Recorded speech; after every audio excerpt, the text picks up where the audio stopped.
দোল তো দোরগোড়াতে, বাড়িতে এবার বানিয়ে ফেলো দোল স্পেশাল মিষ্টি। তো এর জন্য প্রথমেই লাগবে আমন বাদামগুলো এক রাত জলে ভেজানো হয়েছে, দেন ওটার ছাল ছাড়িয়ে একটা পেস্ট বানিয়ে নেবে। এরপর লাগবে ময়দা, ময়দার মধ্যে বাদামের পেস্টটা পুরোটা দিয়ে দেবে, আর বাদামের পেস্টটা ধোয়া জল, মানে মিক্সার বাটিতে যেটুকু বাদামের পেস্ট লেগে থাকবে তার মধ্যে জল মিশিয়ে ওটা পুরোটা ময়দার মধ্যে দিয়ে দেবে। দেন দেবে ঘি, সামান্য চিনি আর স্বাদ মতো লবণ।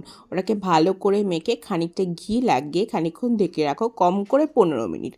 এরপর চিনি শিরাটা তোমরা রেডি করে নেবে। এখানে 1 কাপ মতন চিনি আর 1 কাপ মতন জল দিয়ে এলাচ আর কেশর দিয়ে শিরাটাকে রেডি করে নাও। এরপর ময়দার লেচি কেটে ওটাকে পুরো গোল আকারে বেলে নিতে হবে। দেন সিঙ্গারা যেরকম 3 কোনা শেপের হয় ঠিক সেরকম 3 কোনা শেপে ওটাকে কিন্তু রেডি করতে হবে। তোমরা চাইলে অন্য শেপেও দিতে পারো, মা এখানে 3 কোনা শেপের করেছে। প্রথমে লুচির মতো বেলে নিয়ে মিডিল বরাবর ভাঁজ করে আর একটা মিডিল বরাবর ভাঁজ করলেই রেডি হয়ে যাবে। দেন ওটাকে আবার একটুখানি বেলে নেবে যাতে কোনো ফাঁক না থাকে। দেখো 3টে সুন্দর কিন্তু লেয়ার পড়েছে।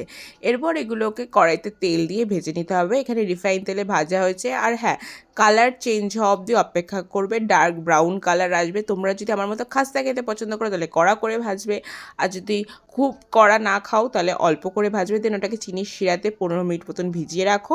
উপরে আমন বাদামের কুচি ছড়িয়ে সার্ভ করো। বাড়িতে অবশ্যই বানিয়ে জানিও কেমন লাগলো খেতে। টাটা।